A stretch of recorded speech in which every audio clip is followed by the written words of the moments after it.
Desaparece la web con el software que Begoña Gómez registró a su nombre, Libertad Digital. La web del software de Begoña Gómez ya no existe. Desaparece en plena investigación policial. The Objective. Desaparece la web del software de Begoña Gómez en plena investigación judicial. El Confidencial. Desaparece la web donde Begoña Gómez ofrecía el software tras el aval de la justicia para investigarla. ABC. Denuncian que la web del software de Begoña Gómez fue borrada justo después de que se ordenase investigarla. ¿Pero qué ha pasado con la web? El Economista. Begoña Gómez cierra la web que utilizaba el software de la Complutense. Hay quien tiene claro el motivo de esta decisión, El Confidencial. El juez se prepara ya para ampliar la causa contra Begoña Gómez por el software. Y aunque los ministros de Sánchez se esfuerzan en repetir que no hay nada de nada, a la mitad de la población no le convence. El Periódico. Sondeo GESOP, la mitad de los españoles ven justificada la investigación judicial a Begoña Gómez. Llama la atención en este sondeo que 1 de cada 3 votantes del PSOE consideran justificada esta investigación. Por cierto, aunque la Complutense anunció que cierra el máster por el que está siendo investigada, la mujer del presidente reaparece para inaugurar otro máster también en la Complutense, El Mundo. Begoña Gómez reaparece en un acto para enseñar a captar fondos para las ONGs. Todo muy edificante. ¿Qué opinan nuestros invitados? Empezamos por José Ángel Jimeno. Pues que estamos llegando al centro del tesoro. Esto es como el plano del tesoro. Estamos llegando al momento crítico. Esto es lo que puso nerviosísimo, lo que puso de los nervios al presidente hace unos meses, cuando decidió retirarse 5 días. Y ahora estamos llegando al punto crítico porque, claro, ¿ha habido o no ha habido trato de favor a determinadas empresas? Pues eso los jueces dirán, pero es que aquí ya hay hechos objetivos. Resulta que se prepara por 3 empresas, Indra, Google y Telefónica, un software para analizar si las empresas cumplen los ODS, los Objetivos de Desarrollo y Sostenibilidad. Y ese software, que 3 empresas resulta que lo hacen a modo gratuito, bueno, las empresas sabrán muy bien por qué, seguro que lo saben. Resulta que ese software, pues por las razones que sea, un software valorado en más de 150.000 euros, resulta que se retiran. Y hay un concurso público para ver quién sigue realizando ese software. Y un concurso público se licita y resulta que lo gana una empresa. Y luego ese software que ejecuta una empresa, la mujer del presidente lo patenta a su nombre, con la dirección de su domicilio, e incluso que crea una sociedad, una empresa, para explotarlo mercantilmente. Nada más y nada menos. Claro, esto son palabras mayores. Esto son palabras mayores. Un software que desarrolla dentro del ámbito de la Universidad Complutense y que la mujer del presidente se lo apropia en una patente. Y encima crea una sociedad para explotarlo. Claro, es que esto es muy grave. Y no me extraña que el presidente se pusiera los nervios. Me extraña, evidentemente, que se tomara 5 días para analizar esto. Y lo que no me extraña es que efectivamente tenga preocupados una gran parte de sus votantes y que el juez esté investigando qué es lo que sucede. Esta es la situación, tan grave como esto. Enrique. ¿Yo qué queréis que os diga? Cuando me dijisteis que ibais a tratar esto me quedé pero que... Mira, yo estoy he participado y todavía estoy participando en cátedras de esta naturaleza. Y sé lo que es eso.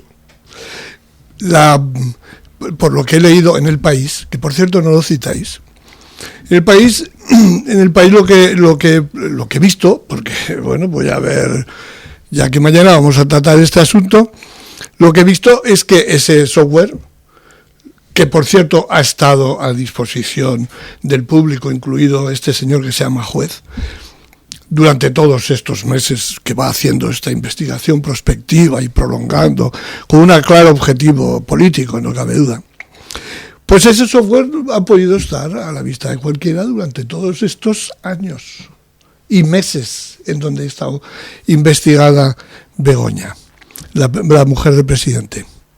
Pero lo que más me sorprendió que es la información que plantea El País y La Vanguardia, es que ese software hace unos días lo entregó Begoña Gómez al rectorado de la universidad. Y el rectorado de la universidad dijo, ¿para qué lo queremos esto? Curiosamente, como alguien ha mencionado de una forma increíble la manera de presentarlo, a Begoña Gómez no le han echado de la universidad, ni mucho menos, porque está codirigiendo otro proyecto, otra cátedra de esta naturaleza. Es un trabajo que viene haciendo durante más de 12 años. Y es evidente que esta investigación, que obedece a una iniciativa de la extrema derecha, de un señor que ha estado en la cárcel más de una ocasión y que cuenta con el apoyo de un juez, que ni siquiera sé cómo se llama ni lo quiero saber, pues es evidente que la propia universidad, y a pesar de todo lo que le está cayendo, pues, señora, siga usted trabajando con nosotros. Quiero decir que el proyecto, el software, la cátedra es una cátedra codirigida. No verán ustedes nunca por ningún sitio cuál es el otro director, lo cual me extraña muchísimo. Codirigida, no solamente dirigida por ella. Bueno, esto en cualquier caso yo no voy a hablar más de esto. Lo que sí que me plantea es un problema muy grave que tiene este país en este momento, y es la naturaleza del Poder Judicial. No obedece a lo que debiera ser en un Estado de Derecho. Y este es el principal problema o uno de los principales problemas con los que se enfrenta hoy nuestra democracia, nuestro Estado de Derecho, que no solamente se enfrenta a él, no solamente en nuestro país. Desgraciadamente esto está ocurriendo en Hungría y está ocurriendo en bastantes otros lugares. La degradación de lo que es el Estado de Derecho. No se puede hacer una investigación prospectiva durante meses y meses, con el beneplácito y el apoyo de otros sectores del Poder Judicial. España tendrá que enfrentarse al problema de qué es el Poder Judicial. Un ejemplo solo que desde mi punto de vista me parece impresionante. Se anuncia una ley, la ley de amnistía. No se sabe todavía el texto. Todavía no está ni siquiera en el Parlamento. Y jueces se manifiestan a la puerta de sus lugares de trabajo contra esa ley. Este es el grave problema que tiene nuestro país hoy. Señor Gimeno, ¿algo que decir sobre el papel de los jueces y el Estado de Derecho? Que no, Enrique, yo creo que ha pasado de soslayo, no le gusta el tema y lo entiendo, y no le gusta hablar, y ha dicho que no quiere hablar mucho. Yo también lo entiendo, Enrique, también lo entiendo, es decir, que es un tema que es que no se sostiene, es decir, bueno, lo de atacar a los no se sostiene, pero lo que está diciendo, y además lo vamos a ver. Sí, eso es lo que esperamos que lo veamos, ¿no? Porque efectivamente tiene que tener su recorrido judicial. Y la justicia no se acaba en un solo juez, Enrique. La justicia se acaba en más jueces. Ahora hablaremos de eso. La justicia se acaba en más jueces, ¿no? No se ha hablado nada de por qué un software, si es tan bueno, porque desaparece. No sé muy bien por qué desaparece. Igual Enrique lo sabe porque está más en la universidad. Que las empresas trabajen con las universidades es lo normal. Hay que ver para qué trabajan. Es decir, suele haber beneficios mutuos, ¿no? Que se realice un concurso público y se realice un software valorado económicamente y que luego una parte de la cátedra se lo apropie, pues eso Enrique, que ha estado en la universidad, nos podrá decir si eso es lo normal. Que una persona de la cátedra patente ese software cuando está en la universidad, ¿por qué no lo patenta la universidad? ¿Por qué el software, por qué se crea una empresa para utilizar ese software y otras cosas más? Claro, que no puede patentar y entregar al rectorado como hizo Begoña Gómez. Hace unos días, ¿no? Hace unos días cuando le anunciaron que ya no se renovaba su esa cátedra. No, pero cuando se acaba, entonces dice, toma, ahí lo tienes. Enrique, pero ¿está? Es que tan claro eso. Sí, está clarísimo, sobre todo cuando lo dice el país, es que no hay que seguir más. Es el argumento. Hombre, y mira la retaíla de los que habéis puesto ahí. El argumento, si el argumento es que lo dice el país. Yo no sé qué diría el país si en vez de ser Begoña Gómez se llamara, pues no sé, mujer de Feijóo, no recuerdo cómo se llama. ¿no? Supongo que posiblemente sería otro. No, los datos es que resulta que se crea una patente a nombre de una persona. Claro. A nombre de una persona. ¿Eso es legal? Sí. No, de una persona, ¿cómo de una persona? Sí, eso de la mujer del presidente. ¿Pero eso es legal o no es legal? No, pero no estamos hablando de si es legal que una persona se apropie, mejor dicho, realice una patente o se apropie de una patente. Lo que estamos diciendo es que la mujer del presidente, dentro de una cátedra, tras realizar un concurso público, se apropia de un software y lo patenta y crea una sociedad. Claro. Eso es lo que estamos diciendo. No estamos diciendo, Enrique, que si tú o yo nos registramos en el registro de patentes un software. Estamos diciendo que la mujer del presidente, ante un software que se ha creado dentro de una cátedra por 3 empresas y luego se hace un concurso público de 60.000 euros, resulta que lo registra a su nombre. Ese es el problema. Esos son los datos. Y que creas una sociedad. Esos son los datos. Claro. No los que diga el país. ¿Qué hay ahí? Esos son los datos. ¿Y qué hay ahí de problema? Que no hay, pues sí, ese no es ningún problema. ¿Qué pues problema entonces hay? Sí que entonces que dentro de una cátedra uno de los miembros de la cátedra se apropie de la patente, eso tú no lo ves ningún problema. Tú que has estado en la universidad, tú eso no lo ves ningún problema. Pues entonces dejémoslo ahí, Enrique. Sí, efectivamente, así que habría que dejarlo. En fin, termina su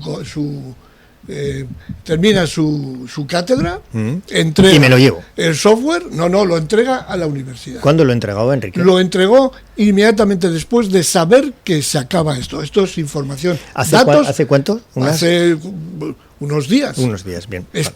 Después de saber que no se renueva la cátedra, esta cátedra que está codirigiendo. Sí.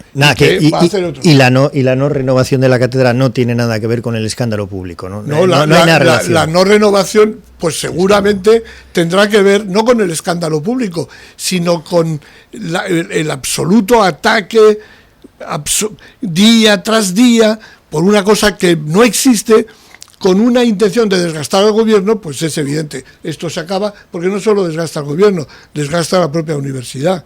En la universidad en estos momentos, en la Complutense, hay pero muchos problemas.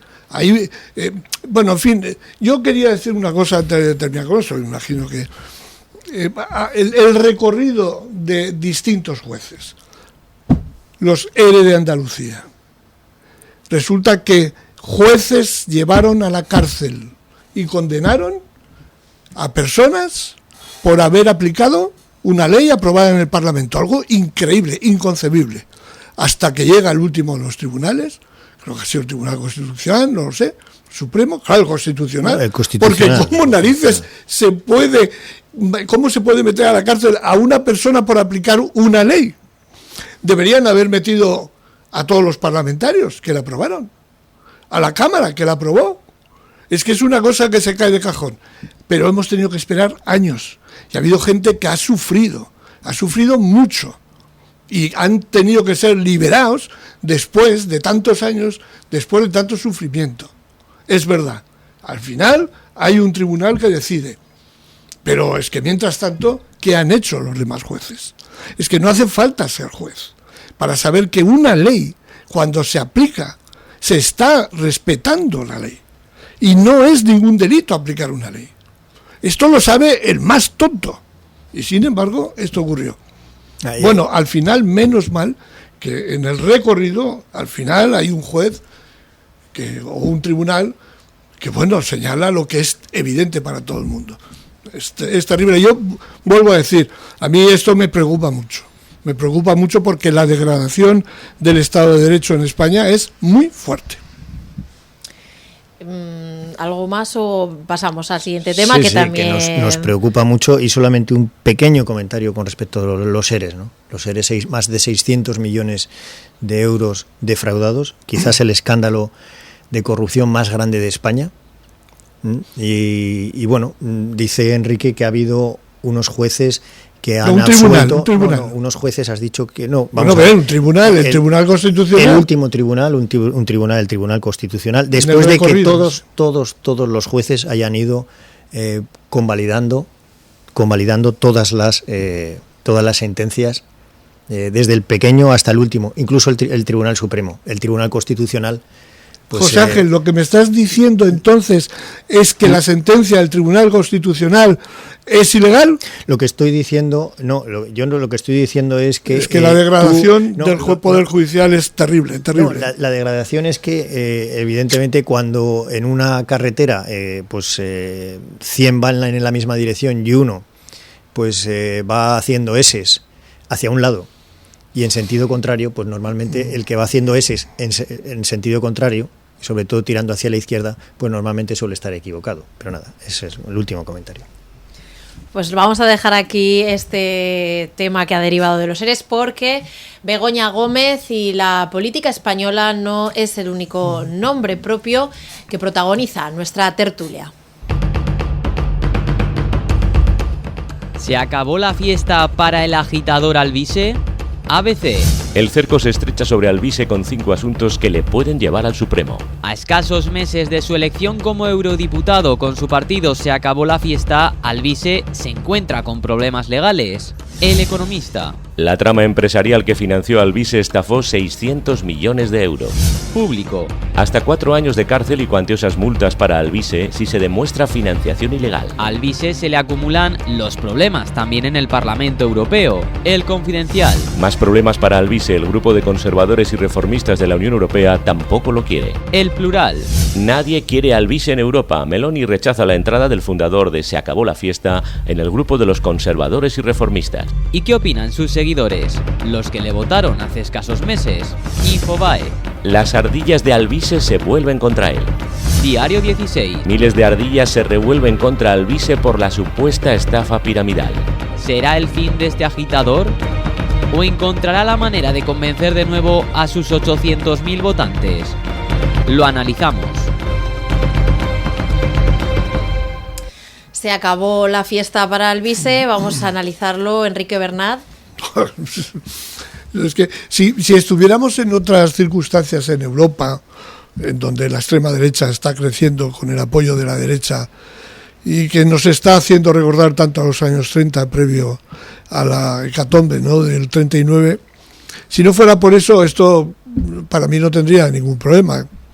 Simplemente es bueno que digan los jueces lo que ocurre. Me planteo cómo, perdonad, lo digo con toda sinceridad, ¿cómo se puede votar a este tío? ¿Cómo? Esto es un problema seguramente social importante. Pero bueno, lo que le ocurre a este chico, pues ya sabemos lo que es, y yo no tengo más que decir de esto. Señor Gimeno. La verdad es que las elecciones europeas es el momento adecuado para que se hagan este tipo de experimentos, Ya pasó con Ruiz Mateos y ha pasado incluso con otras plataformas más serias. Por ejemplo, estoy pensando que Vox o Podemos arrancaron ahí. Vox salió con Vidal Quadras y no consiguieron representación, y las europeas fueron el gran impulso de Podemos en España. A partir de ahí se construyó todo lo que es esa opción política. Esa posibilidad en las elecciones europeas se produce porque, como no hay límite electoral, recogiendo votos de muchos sitios de España, pues consigues tener representación en Europa, y eso te da una grandísima visibilidad. Y Alvise consiguió, nada más, como se ha dicho en la entradilla, 800.000 votos. Es que batió por 200.000 a Irene Montero y se quedó a 12.000 de Yolanda Díaz. Estamos hablando de prácticamente ser la quinta opción de España. Es decir, es tremendo, ¿no? Yo creo que esto, como decía Enrique, no es un problema de Alvise. Alvise es una solución pésima de voto. Es decir, evidentemente esto es un tema de la democracia. En la democracia se puede presentar cualquiera, ¿no? Pero Alvise no mostraba ninguna realidad ni ningún proyecto sólido. Tú ibas a sus opciones y eran opciones ambiguas, demagógicas, populistas, hablando de corrupción y de cambiarlo todo. nada se sostenía, no había nada detrás, no había ninguna explicación ni argumentos, por supuesto no había ninguna memoria económica ni nada que se le pareciera. Era una opción momentánea para recoger y aprovechar el momento. El problema es, como ha dicho Enrique, el problema es que eso, que se puede dar en democracia, siempre ha sido así, pues lo votaron mucha gente, ¿no? Y entonces eso, pues evidentemente ahora sus votantes pues se lo están mirando, porque tenemos que ser conscientes los votantes que muchas veces este tipo de opciones son muy engañosas y tenemos que mirar y ser muy críticos con nuestro voto. Eso no significa caer en el escepticismo absoluto y no votar a nadie.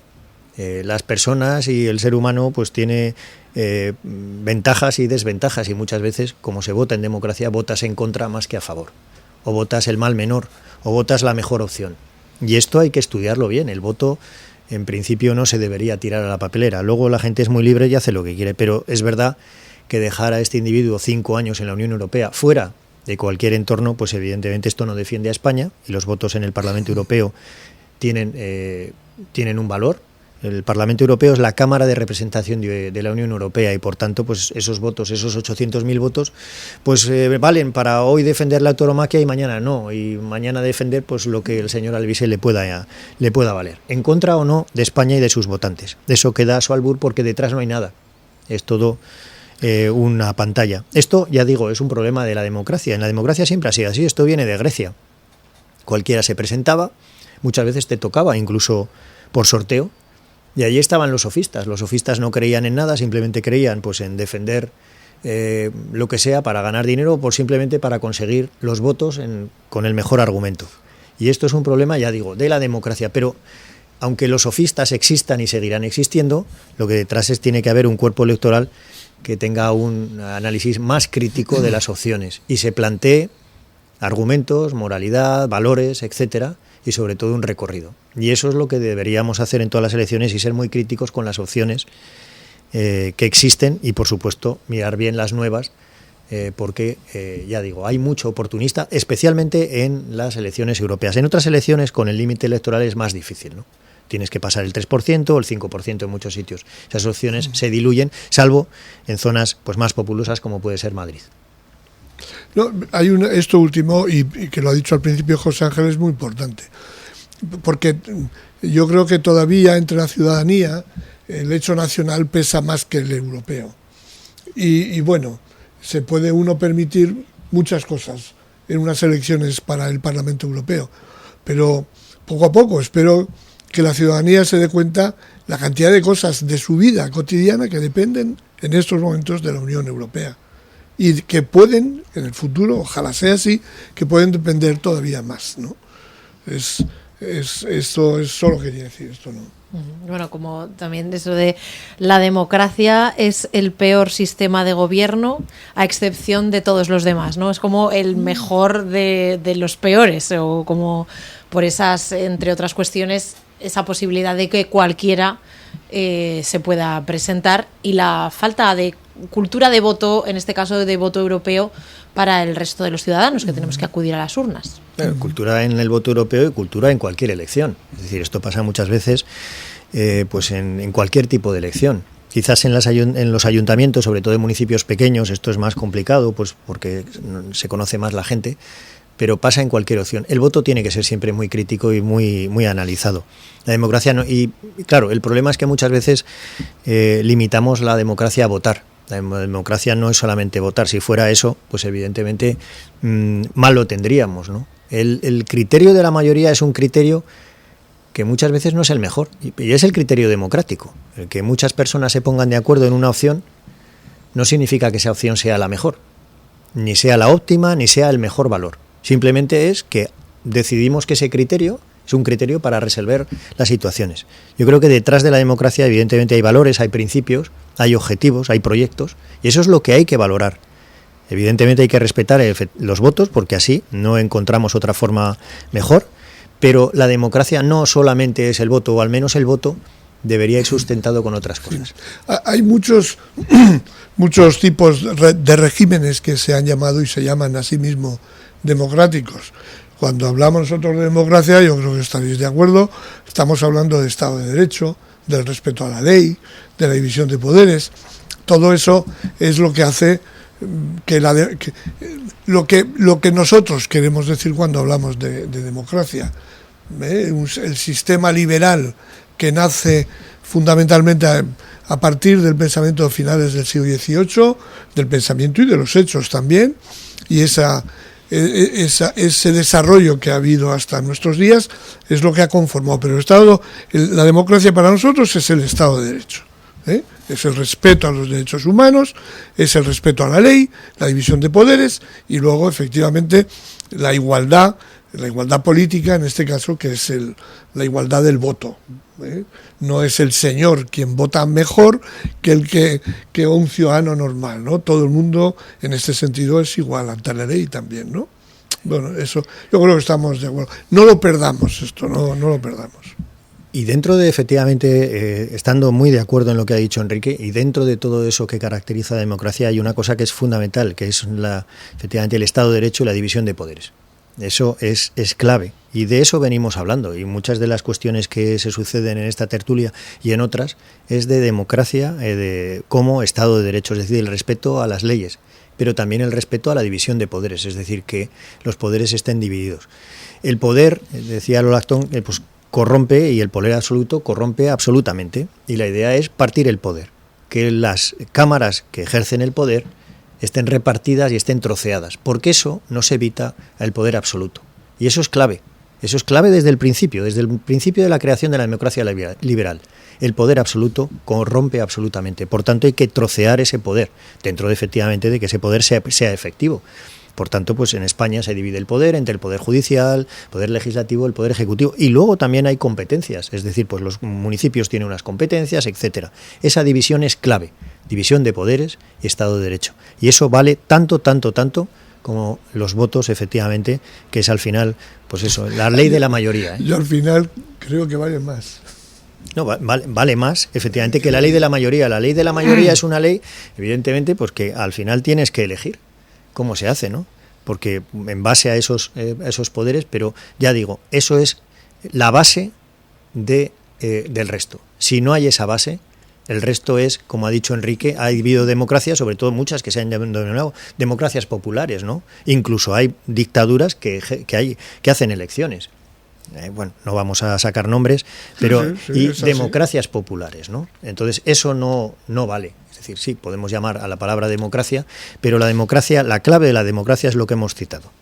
Tenemos que seguir cuidando esa democracia bien entendida, el Estado de Derecho y la división de poderes, pero este no es el único tema que nos ocupa en este viernes. Salimos ahora de España, salimos de Europa y nos sumergimos en el conflicto en el Líbano.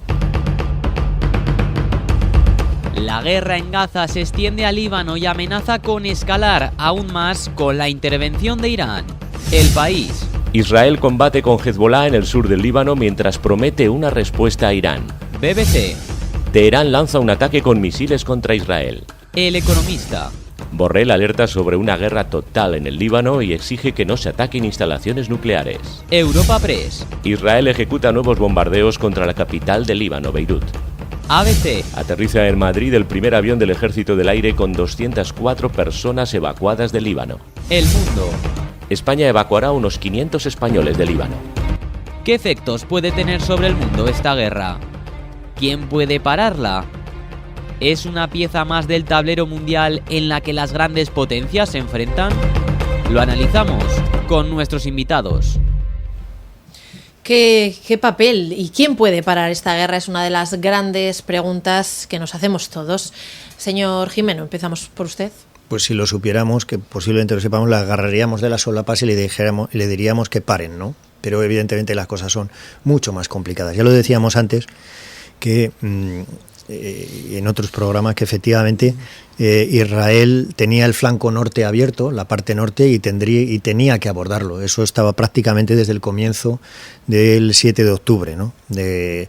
La zona norte de Israel pues está permanentemente bombardeada por cohetes de Hezbollah y Israel tenía esa situación, la tenía que resolver, porque incluso ayer cayeron 200 cohetes, según la prensa, en la zona norte de Israel, en la zona de Galilea. Es decir, aunque Israel ha decapitado prácticamente el liderazgo de Hezbollah, tienen una capacidad militar importante. Y ayer, que hace unos días que el ejército de Israel puso, como se suele decir, las botas sobre el terreno, pues empezaron a tener las primeras bajas, hasta 9 bajas del ejército de Israel en unidades de élite, unidades de combate.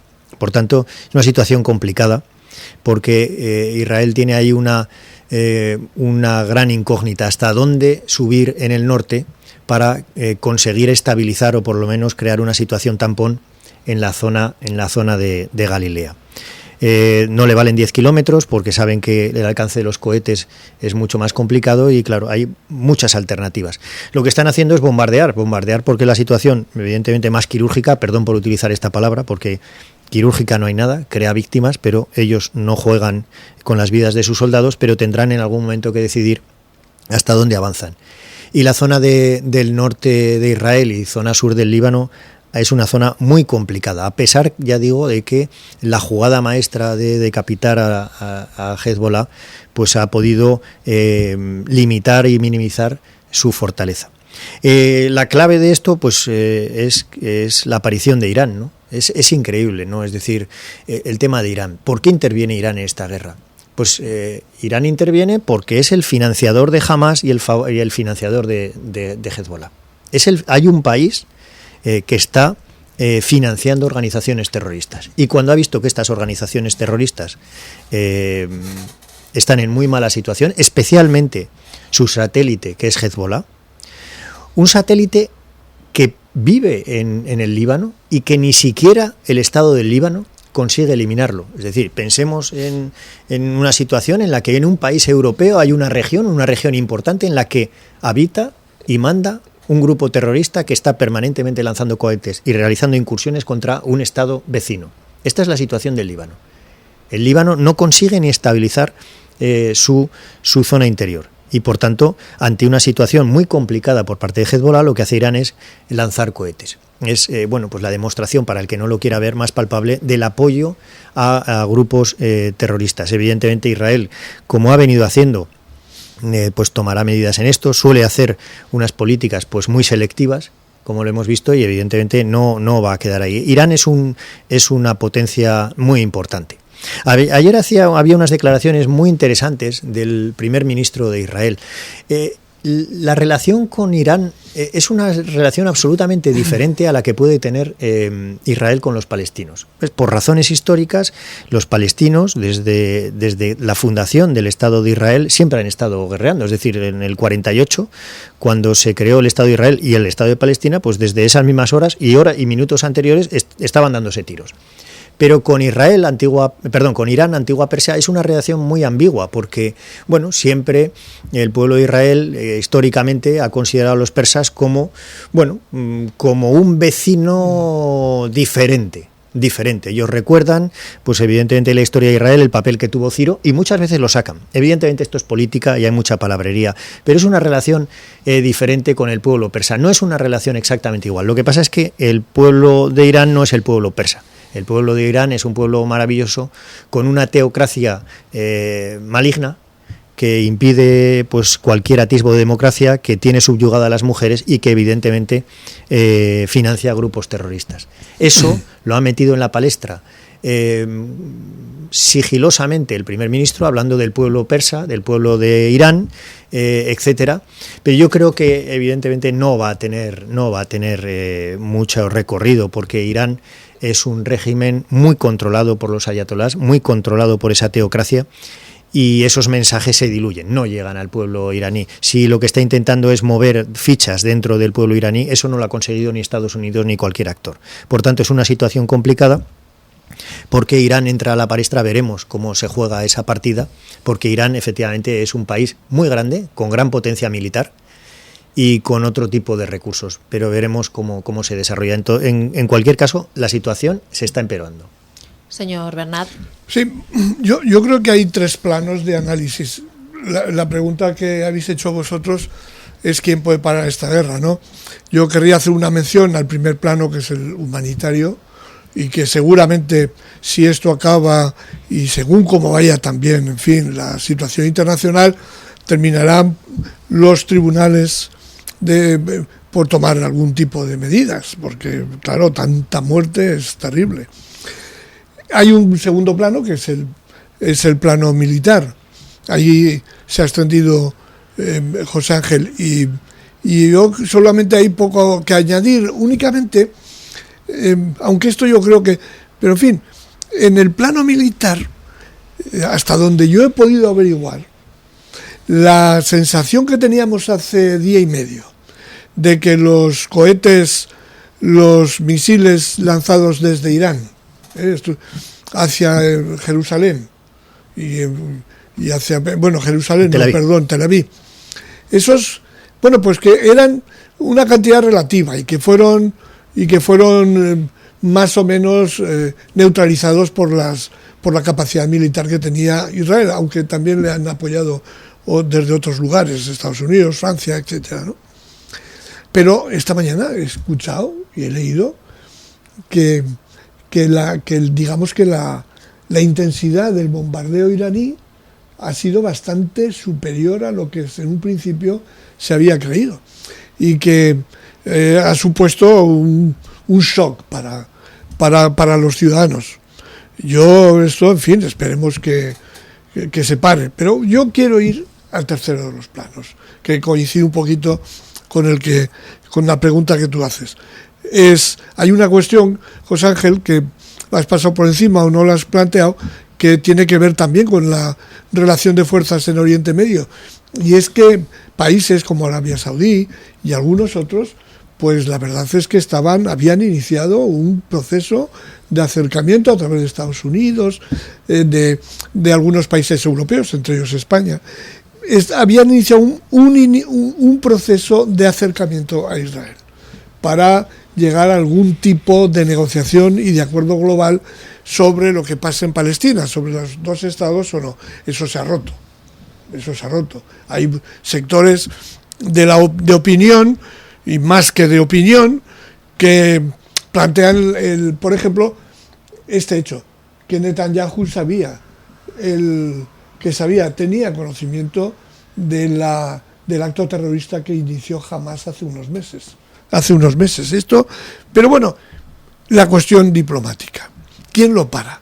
A mí, yo no sé si vosotros tenéis yo tengo una sensación de que el mundo en estos momentos no tiene una gobernanza al estilo como la ha tenido hasta hace relativamente poco tiempo.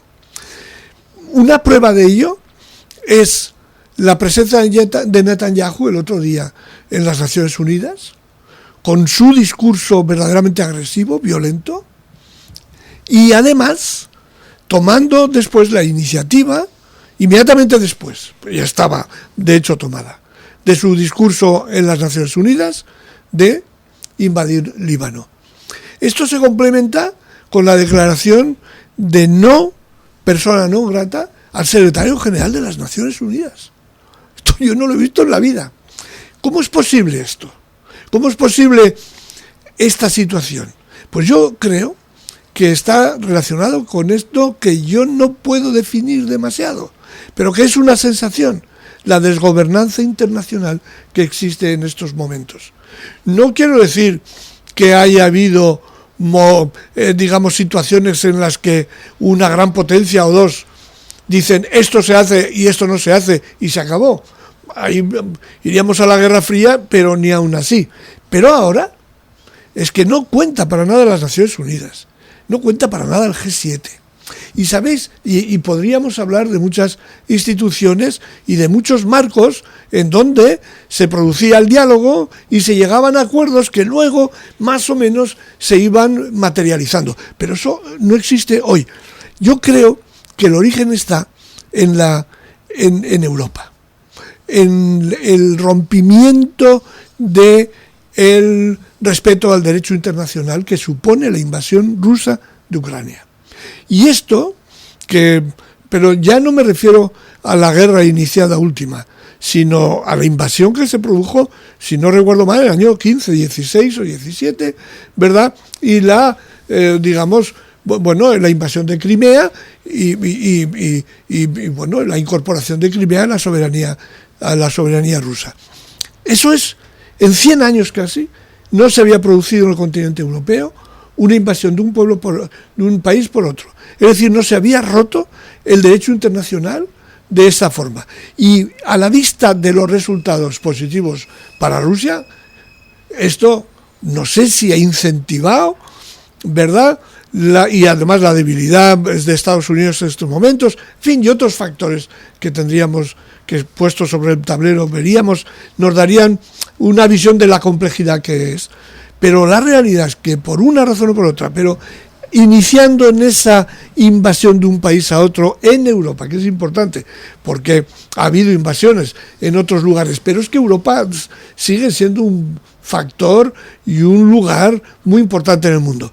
Pues ese rompimiento, ese ataque directo al derecho internacional por parte de Putin, y que le ha salido relativamente bien, no sé si esto está en el origen de esa desgobernanza que en estos momentos internacional tenemos y que permite cosas como a Netanyahu declarar, ¿verdad?, persona non grata al secretario general de las Naciones Unidas. Y este es un problema, claro, que produce temor y miedo, porque pueden surgir otros problemas en otros lugares del mundo perfectamente, y en Europa, desgraciadamente. Dios nos libre de las gobernanzas internacionales. ¿Quién tiene que llevar la gobernanza? ¿China? ¿Rusia? ¿Estados Unidos? Aunque, bueno, es otro país, sin duda. La situación internacional de Naciones Unidas, Enrique, en los años 60, 70, 80 estaba el conflicto árabo-israelí. Eso no es de ahora, eso ha sido siempre, desde el año 48 que se crea, independientemente de la situación de más o menos gobernanzas. Es un conflicto regional, histórico, y que no depende de las gobernanzas. Esa es la situación, evidentemente, ¿no? Y las gobernanzas internacionales, ojo con las gobernanzas internacionales, porque es verdad que las Naciones Unidas no funcionan, pero ¿quién le pone ese cascabel al gato? Es decir, el Consejo General, el comité que controla las Naciones Unidas, su comité principal viene de la Segunda Guerra Mundial, los ganadores de la Segunda Guerra Mundial: Rusia, Estados Unidos, Francia, Inglaterra y China. Eso, evidentemente, en esta sociedad no vale. Es decir, ¿con qué legitimidad un ciudadano africano, un ciudadano filipino, un ciudadano mexicano, incluso un ciudadano español puede decir que China y Estados Unidos tienen que hacer determinadas gobernanzas? Eso no sirve ahora. Es muy difícil ese cambio. Viene de una situación de hace muchísimo tiempo, con una rotura de bloques y con un mundo multipolar. Sí, brevemente. Pero, sí, muy brevemente. No, quizá la palabra de gobernanza no sea la más adecuada, pero vamos a ver, es cierto que las Naciones Unidas han tenido, digamos, una capacidad relativa para frenar conflictos, pero lo han tenido. Pero no se trata de eso, se trata de que más allá de la capacidad institucional, lo que existía era la capacidad de diálogo, de conversación en marcos como las Naciones Unidas, pero el G7, por ejemplo, del G7 ha sido expulsado en este momento Rusia. Esto es un dato para mí muy elocuente de lo que estoy diciendo. Quizá no podamos hablar de gobernanza, ojalá. Yo aspiro, como decía antes, has citado a Kant, me parece al Manuel Kant, la paz perpetua. Ojalá lleguemos a tener una estructura de gobernanza en el mundo, sin ninguna duda. Pero yo tengo esa inquietud. Hay algo en el mundo ahora que está funcionando mal, y es esa incapacidad de entendimiento. Pues tenemos que dejarlo aquí, pero es verdad que todos esperamos que se pueda volver a dar ese escenario para el diálogo y para el fin de los conflictos. Enrique Bernat, muchas gracias por habernos acompañado hoy. José Ángel Jimeno, muchas gracias por estar hoy con nosotros.